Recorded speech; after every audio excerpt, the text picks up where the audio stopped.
Peter, there's no question we learned a lot about, quote, complacency after the Challenger accident. I guess I'm one of those who criticizes the fact that after Challenger, perhaps we even became too conservative. We were unwilling to take a risk. We wanted to make space risk-free. But what about these reports? What about these reports, Gene, from people who lost their jobs at NASA and are saying now to us in the press that it was because they were pushing for safety and nobody was paying attention. They were cutting costs and whatnot. Well, I'm not. I'm one of those also believes NASA was probably shortchanged on the budget, but I don't think they took it out in safety. I really don't. I'm not officially with NASA, but I've been close enough to the people there over the years. These people are passionate about what they do, and you know, some of those people on the ground feel it's their fault that we didn't bring them back. They have a guilt complex. I cannot believe that any of the shortness in funding over the last 10 years or so filtered anywhere down into the safety process. Can't believe it or don't want to believe it? Well, both. But I've been close enough to it, and I see the response and the details to this accident at this point in time. And I've been in a program. You know, Peter, I went to the moon a couple times. We made some mistakes, but never did I ever feel at that time, and it's a legacy that has filtered its way down through the system right up until today, that we've ever shortchanged the lives of anybody we put in space. It's just inconceivable. Yes, I don't want to believe it, but I also believe that it's never happened. And I can sit here today and tell you that we're going to lose another shuttle in the next 20 years. And I'm going to be one of those I told you so guys in 20 years, because we're going to do it. It's going to happen. But that doesn't mean we shortchange safety. Now, what I do hope comes out of this accident investigation is that we can pinpoint, like, I'd like to believe that it's a piece of foam that came off the tank. And then we can say, now we know what caused it, and fix that problem. If we don't know what caused it, we're going to do some hand-wringing and soul-searching, which might take longer than most people want to. Let's go to Houston, to where people have gathered from around the country, certainly from the immediate family of the space community, out there near the main administration building, where they have done this before. The President and Mrs. Bush there, John Glenn, Neil Armstrong, the first man to step on the moon, has gone down with the President and Mrs. Bush today.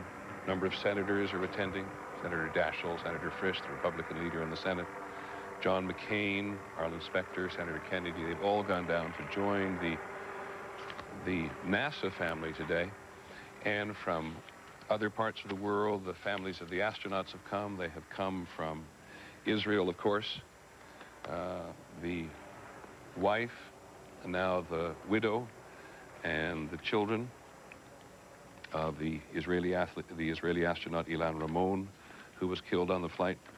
Kalpana Chawla's born in India family come from here. Her sister and her parents have come from India. And then, of course, the families. World is honoring. It is the nature of space flight and how it touches everyone, that everyone in the world, or at least many, many millions of people in the world, are touched by this tragedy. If you want to share your thoughts on the Columbia 7, you may click on our website. That's CNN.com. That's where you can email us and where you will find special coverage of the shuttle tragedy.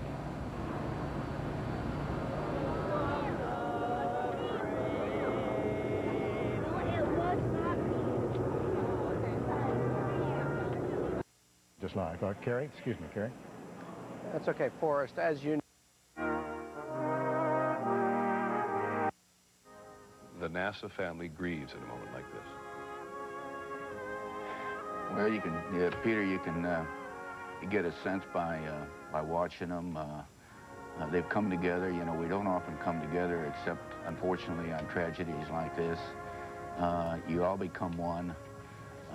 You know, but the wounds run deep. I was talking to Martha Chaffee on the anniversary of the Apollo 1 fire here just last week. She still flies the flag that covered Roger Chaffee's coffin. Apollo 1, 1967, burned up on the pad.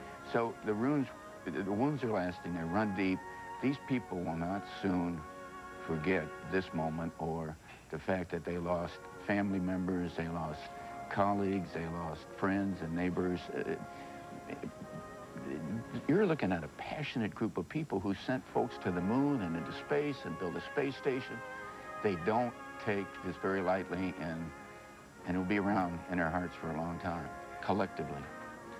Michael Beschloss, as I always call him, our resident historian. Michael, we learned in the last couple of days that President Bush of Texas had ironically never been to the Johnson Space Center at Clear Lake, just north of Houston.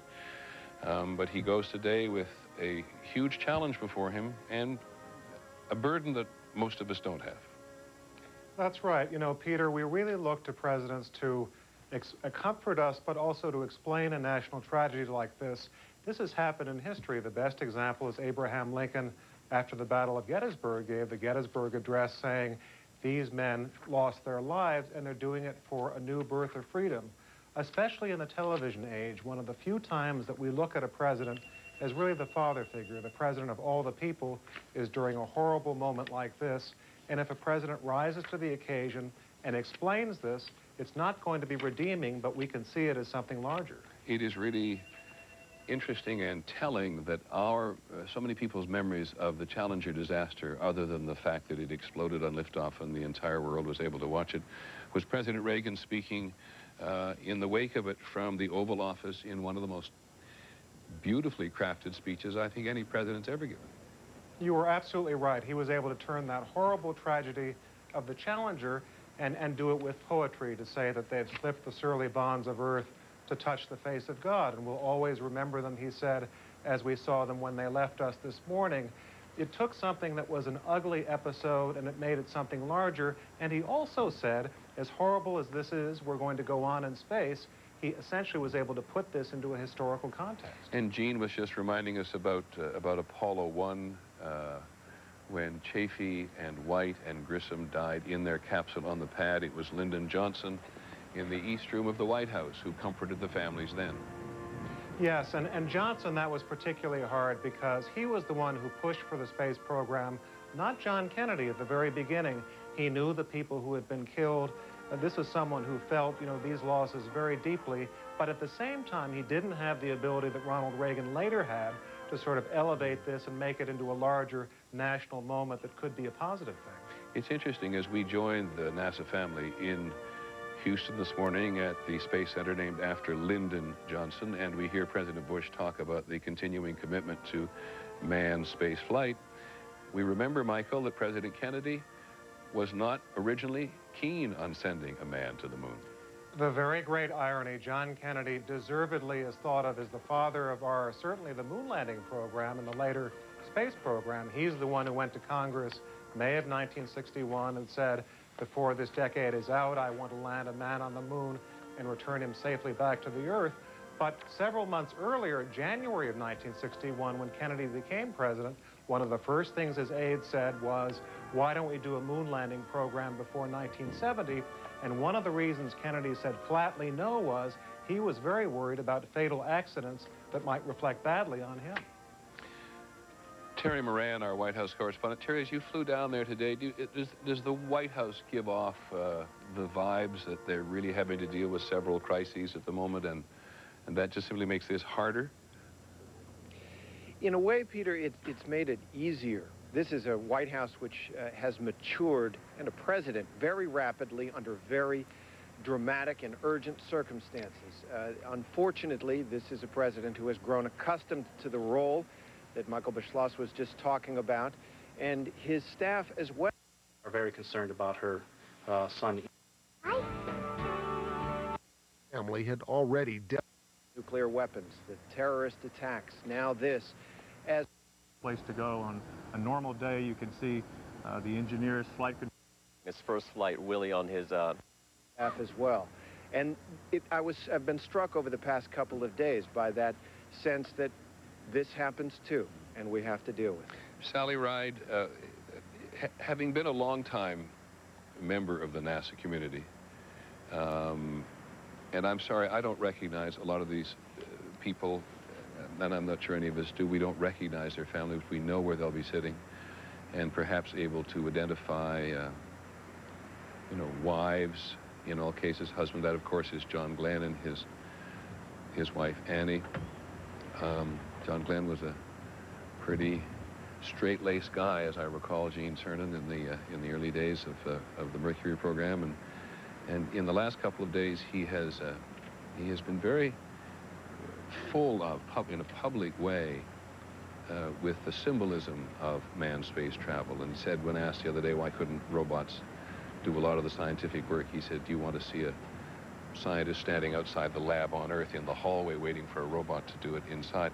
But Sally Ride, if I could ask you, are you constantly aware as a member of this unique family of all the symbolism of space travel?